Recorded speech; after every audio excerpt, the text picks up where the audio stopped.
Steve Jobs and Bill Gates go back to the late 1970s when Bill Gates was writing BASIC for the Apple II computer. And back then, Apple was a much bigger company. So when Steve Jobs created the Macintosh, he brings Bill Gates down and shows him the beautiful graphical interface and gets Bill Gates all excited about writing software, including Word and Excel, spreadsheets, things like that, for the Macintosh. What he didn't realize is that Bill Gates would end up creating his own graphical user interface, Windows, and taking a lot of the business away from Apple. And so what you have is a great love-hate rivalry friendship that goes for more than 30 years.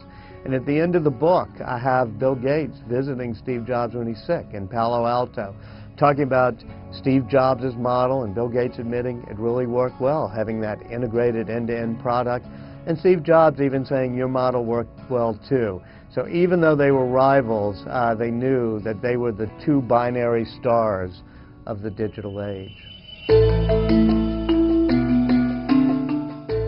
When Steve Jobs came back to Apple in 1997, he realized he needed to restore the relationship with Bill Gates, because Bill Gates and Microsoft were no longer writing that much software for Apple computers.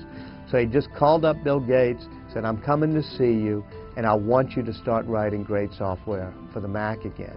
And Bill Gates had a soft spot for Apple and said, sure, and even took an investment in Apple.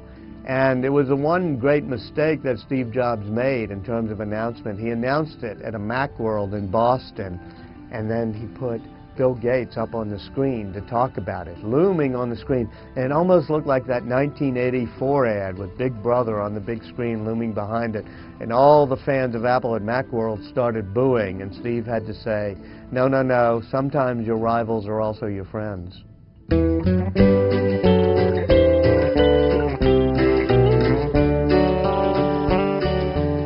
Apple products reflect Steve Jobs because they're beautiful. They have a great aesthetic. They're done in great taste. And as Steve Jobs once said about Bill Gates, he says, you know, he's a good businessman, but he just has no taste. He doesn't have a passion for music or art or design.